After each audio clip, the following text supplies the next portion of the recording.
by Maze Beams, which is pretty expected. That's a very, very good player. And now we do have Nitox versus Piplup.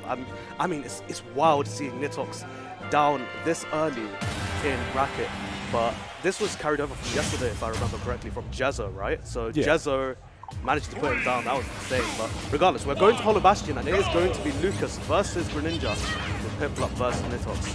How do you think this matchup's going to end up? That's a good question. I think a little bit of Lucas myself, but I think if I were to take a guess, I think Greninja would have the advantage. Just, you know, Lucas is kind of slow falling, with slow kind of movement speed in comparison to Greninja's like dashing around and Lucas's projectiles and just the repertoire like PK Freeze, PK Thunder, and etc. Just dashing in and out and catching Lucas. Yeah, and it seems like so far though, Nitox seems to have a really good foot in the just general. Its foothold is very, very strong right now, and it seems like Ledge that this matchup takes a turn because we've seen down smash and PK Fire and PK Freeze all hit Greninja's up B, and Piplup needs to be very, very careful because that down smash is not a joke. Very serious knockback on that move. Incredibly serious. Like that'll be, like you said, will be very susceptible to moves like down smash and especially PK Freeze if that can be timed. When you're playing against somebody who's such a master of their craft as Nitox, then they're going to keep you at ledge and they're going to take advantage of your recovery. So what we need to do with this Piplup is definitely avoid ledge. However, speaking of edge guarding, we've got Hydro Pump, another big factor in this matchup. That's just push Lucas away. He can't bounce off the wall and get people thunder back. Yeah, that makes perfect sense. And you know, Piplup has also been very, very aggressive off stage as well. And I'm pretty sure both of these characters have to make as much use of each other's weaknesses here, but Piplup seems to be just about lost it there. I was about to say extra credit was building, but Nitox putting it down quite swiftly there. And we're back to a pretty even situation here. Yeah, that kill throw putting in work, something that Lucas has been blessed with that department. If you're struggling to get a kill, you just grab the back throw and goes back to even. However, Nitox falling behind a little bit against Piplup. However, the Zair chain into a back air, the first one missing, but the second one hitting, not quite putting Piplup down as he manages to recover. Yeah, that was honestly, that Zair conversion, that is a Nitox classic. But another classic is that Greninja confirmed there from Piplup, managed to secure a nair into a tipper up smash. Wow, this is such explosive gameplay right here. Oh, Nitox crackdown down there from stage. I was just about to say, just how back and forth this first game has been. It's only game one in this thing. Yeah. And it's just what we thought was no way. And the game is over. Oh my god, within seconds. I was going to say, what we thought was Nitox taking the lead to that spike was instantly swapped around to that down to up smash into a spike from Nitox. They're just firing back and forth, trading blows. Yeah, definitely. Like both of them making a statement here, but Nitox showing Piplup what's up. Especially with those PK freezes. My goodness, you were saying that was part of the matchup and it was really displayed right there. Yeah, that's what I mean. That track down there is not a joke. That's such a dirty thing that you can just see. You can start on stage and still spike you. You doesn't have to catch you off. Exactly. It's absolutely insane. Lucas has some crazy tools. Definitely. Nitox really puts that stuff on display for everyone to see just what Lucas is capable of. Yeah, absolutely. I'm definitely solidly taking that game for game one, but we are returning to game two on Hollow Bastion, and again, a very familiar story from game one where Nitox does have the initial lead, you know, very comfortable at first. Maybe Piplup will answer back with something explosive here, who knows? Yeah, I'm very interested in how the set is going to progress because we had such an even game one, you know, just firing back and forth. It could have been taken by anybody. Now, this is where adaptation kicks in this thing. You see that Piplup adapts to what Nitox put on display, and then Nitox will adapt to what Piplup put on display. However, that Hydro Pump not quite making it to the ledge, kind of maybe afraid of that down smash. Exactly. By that. Yeah, that's it. And you know, one of the adaptations that I've seen Piplup do versus Nitox while off stage and trying to get back on stage, he's using shurikens a lot to interrupt those down smashes. Yeah. But Nitox, I feel like he's going to wake up to that answer very, very soon and reply with even further options that potentially make it even harder. I mean, that's the grace of these top players right here. I mean, both of these are very well-known players, very explosive gameplay, and that's exactly what we're seeing right here. Stocks do fly very quickly, but at the moment, Nitox has been holding on to this stock for dear life. Stock tanking in 1v1s. Jeez. And that's what he was talking about, the grace of like these top players, the beauty of adaptation or something throughout the set. It's already been displayed this game too, with the shurikens interrupting the down smash. Got caught at the start of the game by the down smash while recovering. What do I do? How do I stop this? Shuriken will stop it. And then you can see how Nitox answers to that, as you said. It will just go back and forth until that set is over. You see who comes out on top. Right now, though, it does seem like Piplup is really struggling to secure this first stock here from Nitox. Meanwhile, Nitox is definitely getting a conversion there. This is really easy percent for like Lucas to confirm, especially with down tilt to F tilt. We've got a lot of options. All of the grab throws still. Speaking of grab throws, we get some up throw action here from Piplup, finally securing the first stock of this game. Yeah, I feel like this is where Greninja will start to struggle. Honestly, looking at this matchup, because you know we've seen Greninja players such as Tarek talk about trouble with killing Greninja, kind of at that percent. You hit the ball fair if you can kill, kind of some conversions don't work.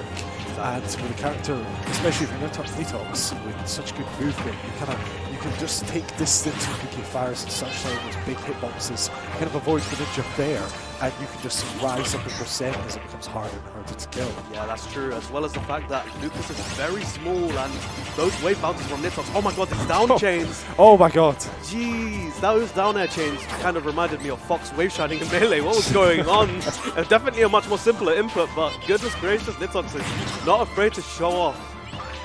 Makes you think what tasks Lucas could do. If somebody was good enough to just play Lucas like a robot, how good that character would be. That would definitely be something that nobody wants to see in competitive gameplay. Very scary options here from Nitox. I mean, him alone is a one-man machine, but Piplup is really struggling. Oh wow, the reverse edge guard there. So back and forth. You saw Nitox just barely miss that bear spike, and then Piplup instantly reversed the situation, hitting a fair. And then once again it gets reversed when Lucas hits a fair and wasn't ready to take the stage. Yeah. Nitox is now 2-0 up on Piplup as we go to game 3. Very solid gameplay here from Nitox. It is going back and forth here and there, but game 2 is a bit more dominant for Nitox. And honestly, Piplup needs to answer big in game 3 because it really is looking like a huge uphill climb. And Piplup's answer seems to be Final Destination here. What do you think of this pick? For Lucas especially.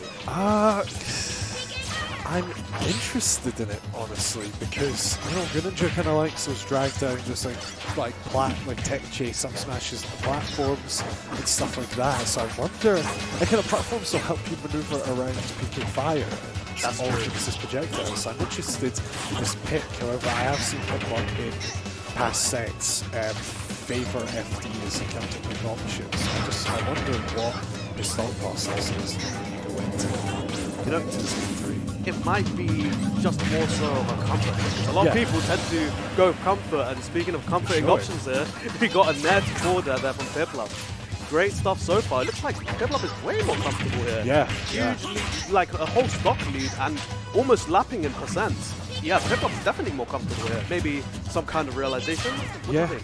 I think maybe it's just taking the platforms away from Lucas, so he kind of like run off and then kind of like wave bounce like side B or something, wave bounce neutral B around the platforms, kind of making a tricky movement. Maybe just eliminating that option from Nitox is just giving Piplup like a lot more to work with. Yeah, that's very true. You could throwing away the platforms mean there's less places to land, and it really does make everything a lot more streamlined. Nitox goes for a very ambitious confirm there, trying to get a down tilt to F smash. Well, it's not really a confirm, but you know what I mean. Yeah, it's just more so of a throwaway type of thing. Something you kind of want, something you want to throw out if you really want to make back that ground that you've lost. Exactly. Now down to the entire stock to Piplup in this game 3. You need to go for those like Hail Mary options, you know, because you're losing ground fast. Oh, we finally see Nitox actually using the tech chase there and finally getting an up throw. Yeah, back throw is definitely not the only kill option for Lucas. Blessed with many kill throws there. Okay, Nitox now actually in a better position compared to before. But Piplup really fiending. This is prime up smash percent. Like, this is perfect confirmed percent for Piplup here. But they need to be very conscious because I'm pretty sure Nitox also knows that this is prime confirm percent, and it don't matter if you're off stage. Yep, this is looking really bad for Piplup. Yeah, those down It's smashes. a dire situation. Unfortunately, does not make it back. I was actually about to say, before any of that happened, Piplup has to be so incredibly careful of Nitox's advantage state, because he had the percent lead, but if you're chucked off stage and Nitox can take advantage of your poor recovery, then it would be wraps for that second stock. That's exactly what we saw happen. Exactly, yeah. Right, Nitox is really showing off how far off stage he can recover from. This is now a much more dire situation for Piplup. The stock's down compared to before. Completely flipping positions there.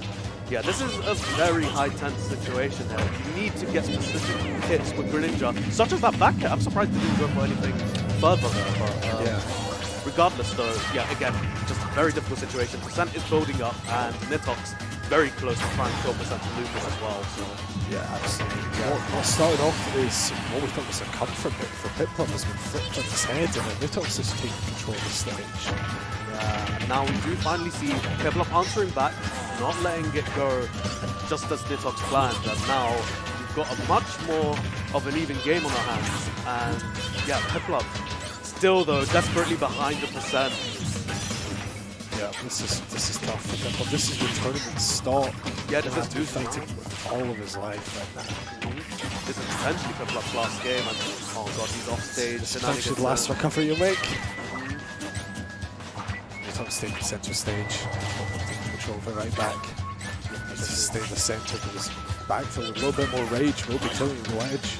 Very, very tense situation, and that Z tech stage could definitely lead to even more destructive scenarios here. Nitox really making an emphasis on his PK Fire and Z gameplay here. Makes sense, they're two of the most safer neutral options, but be careful, Piplup might fire back with sneak in there with an air, and this is actually kill percent for Piplup. Oh my god, that was a dropped conversion there. Yep, not quite. Maybe just wasn't expecting to hit the down tilt in that situation. Just wasn't ready to link it. Gets a fair instead. And speaking of fairs, Nitox will land one to take this set. 3-0 over Piplup. Piplup disqualified at, what I believe, was 60? 60, no, it would be 49. Yeah, 49th, yes. Piplup out 49th. And Nitox holding on to his tournament life. Moving on in the losers bracket. Despite the 3-0 score, was pretty close for the most part. Game 2 was definitely more Nitox's